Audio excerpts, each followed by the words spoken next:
ನಿಮ್ಮ ಆತ್ಮಗಳನ್ನು ದೇವರ ಮಕ್ಕಳಾಗುವಂತೆ ವಾಕ್ಯದಲ್ಲಿ ಬಲಪಡಿಸುವ ಅನುದಿನದ ಧ್ಯಾನ. ಆಗಸ್ಟ್ 17. ಎಲೆನ್ ಜಿ ವೈಟ್ ಅವರ sons and daughters of god ಎಂಬ ಪುಸ್ತಕದ 230ನೇ ಪುಟ. ಶೀರ್ಷಿಕೆ: ನಮ್ಮ ತಲಾಂತು ಮತ್ತು ಪ್ರಭಾವಗಳಲ್ಲಿ ಹೆಚ್ಚಳ ಪಡಬಾರದು. ಈ ದಿನದ ಸತ್ಯವೇದದ ವಾಕ್ಯ: ಒಬ್ಬನು ಬೋಧಿಸುವುದಾದರೆ ದೈವೋಕ್ತಿಗಳನ್ನು ನುಡಿಯುವವನಾಗಿ ಬೋಧಿಸಲಿ. ಒಬ್ಬನು ಸಭೆಯ ಸೇವೆ ಮಾಡುವವನಾದರೆ ದೇವರಿಂದ ಶಕ್ತಿಯನ್ನು ಹೊಂದಿದವನಾಗಿ ಮಾಡಲಿ. ಇದರಿಂದ ಎಲ್ಲದರಲ್ಲಿ ಯೇಸು ಕ್ರಿಸ್ತನ ಮೂಲಕ ದೇವರಿಗೆ ಸ್ತೋತ್ರ ಉಂಟಾಗುವುದು. ಯೇಸು ಕ್ರಿಸ್ತನಿಗೆ ಅಧಿಪತ್ಯವೂ ಘನವೂ ಯುಗಯುಗಾಂತರಗಳಲ್ಲಿಯೂ ಇರುವವು. ಆಮೇನ್. 1 ಪೇತ್ರನು 4ನೇ ಅಧ್ಯಾಯ 11ನೇ ವಚನ. ಕ್ರಿಸ್ತನು ನಮ್ಮ ಮಾದರಿ ಮತ್ತು ಕ್ರಿಸ್ತನನ್ನು ಹಿಂಬಾಲಿಸುವವರು ಅಂಧಕಾರದಲ್ಲಿ ನಡೆಯುವುದಿಲ್ಲ. ಯಾಕೆಂದರೆ ಅವರು ಸ್ವಾರ್ಥ, ಭೋಗ, ಸಂತೋಷವನ್ನು ಬಯಸುವುದಿಲ್ಲ. ದೇವರನ್ನು ಮಾತ್ರ ಮಹಿಮೆ ಪಡಿಸುವುದು ಅವರ ಜೀವನದ ನಿರಂತರವಾದ ಗುರಿಯಾಗಿರುತ್ತದೆ. ಆದರೆ ಸಿರಿಯಂತಹ ತಲಾಂತುಗಳು ಮತ್ತು ಸ್ವಾಧೀನಗಳನ್ನು ಹೊಂದಿಕೊಂಡಿರುವ ಎಷ್ಟು ಮಂದಿ ಉನ್ನತವಾದ ಮಾದರಿಯ ಮೇಲೆ ಇಡಬೇಕಾದ ದೃಷ್ಟಿಯನ್ನು ಕಳೆದುಕೊಂಡಿದ್ದಾರೆ ಮತ್ತು ಲೋಕದ ಮಾನದಂಡಗಳನ್ನು ಅನುಸರಿಸುತ್ತಾರೆ ಅಲ್ಲವೇ? ಸ್ತ್ರೀ ಪುರುಷರು ಹೇರಳವಾದ ಹಣ, ಮನೆಗಳು ಮತ್ತು ಜಮೀನುಗಳೊಂದಿಗೆ ಆಶೀರ್ವದಿಸಲ್ಪಟ್ಟಿದ್ದಾರೆ ಮತ್ತು ಅವರು ಸಾಮಾನ್ಯವಾಗಿ ತಮ್ಮ ಮಕ್ಕಳನ್ನು ಆಲಸಿ ಜೀವನ ಮತ್ತು ಸ್ವಾರ್ಥ ಭೋಗದ ಜೀವನಕ್ಕೆ ತರಬೇತು ಕೊಡುತ್ತಾರೆ.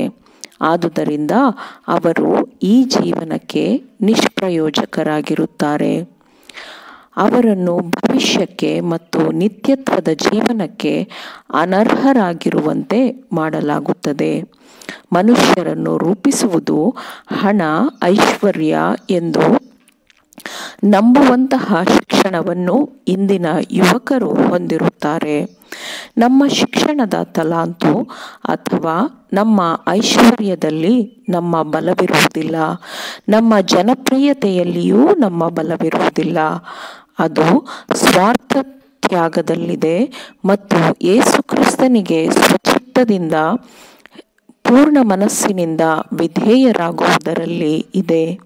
ನಿಜವಾಗಿಯೂ ಎಲ್ಲವನ್ನೂ ಕ್ರಿಸ್ತನಿಗೆ ಸಮರ್ಪಿಸುವವರು ಬೆಳಕಿನಲ್ಲಿ ನಡೆಯುವುದರಿಂದ ಪ್ರಭಾವದ ಘನತೆಯನ್ನು ಹೊಂದಿರುತ್ತಾರೆ ಮತ್ತು ತಮ್ಮೊಂದಿಗೆ ಇತರರನ್ನೂ ಘನತೆಯಲ್ಲಿ ನಡೆಸುತ್ತಾರೆ. ದೇವರ ದೃಷ್ಟಿಯಲ್ಲಿ ಮೆದುಳಿನ ಶಕ್ತಿಯು ಅಸಮರ್ಥವಾದದ್ದು ಮತ್ತು ಹಣದ ಬಲವು ಕಡಿಮೆಯದ್ದೂ ಆಗಿರುತ್ತದೆ. ಆದರೆ ಹೃದಯ ಶಕ್ತಿ, ಸಂಪೂರ್ಣವಾದ ದೈವಭಕ್ತಿ, ವಿನಮ್ರವಾದ ನಿಷ್ಠೆ ಇವೆಲ್ಲವೂ ಅತ್ಯಾಕರ್ಷಕವಾದ, ತಡೆಹಿಡಿಯಲಾಗದ ಪ್ರಭಾವದ ಘನತೆಯನ್ನು ಹೊಂದಿರುತ್ತದೆ. ಯಾವುದೇ ಸಂಕೋಚವಿಲ್ಲದೆ ನಮ್ಮನ್ನು ನಾವು ಸಂಪೂರ್ಣವಾಗಿ ದೇವರಿಗೆ ಅರ್ಪಿಸಲಾಗುವುದಿಲ್ಲವೇ? ಮಹಿಮೆಯ ರಾಜನಾದ ಯೇಸು ಕ್ರಿಸ್ತನು ನಮಗಾಗಿ ವಿಮೋಚನೆಯ ಬೆಲೆಯನ್ನು ತೆತ್ತನು. ನಾವು ಆತನಿಂದ ಏನನ್ನಾದರೂ ತಡೆ ಹಿಡಿಯಬಹುದೇ? ನಮ್ಮ ಬಡತನ, ಅಯೋಗ್ಯವಾದ ಆತ್ಮವನ್ನು ಯೇಸುವಿಗೆ ಕೊಡಲು ಅದು ತುಂಬಾ ಐಶ್ವರ್ಯದಿಂದ ಕೂಡಿದೆ, ಅಮೂಲ್ಯವಾದದ್ದು ಎಂದು ಭಾವಿಸೋಣವೇ?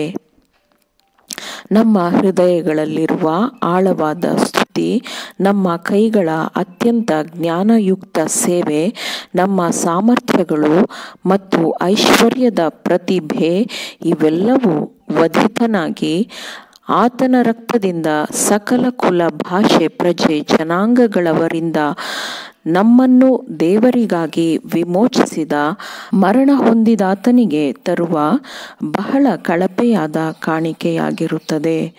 ಆಮೇನ್. ದೇವರ ವಾಕ್ಯಗಳನ್ನು ಶ್ರದ್ಧೆಯಿಂದ ಆಲಿಸುವವರು, ಪಾಲಿಸುವವರು ಆಗಬೇಕೆಂದು ನಿಮ್ಮನ್ನು ಉತ್ತೇಜಿಸುತ್ತೇನೆ. ಪರಿಶುದ್ಧಾತ್ಮನ ಸಹಾಯದಿಂದ ಆಲಿಸಿದ ನಿಮ್ಮೆಲ್ಲರಿಗೂ ಧನ್ಯವಾದಗಳು. ಮತ್ತೆ ದೈನಂದಿನ ಧ್ಯಾನಕ್ಕಾಗಿ ನಾಳೆ ಸಂಧಿಸೋಣ. ಆಮೇನ್.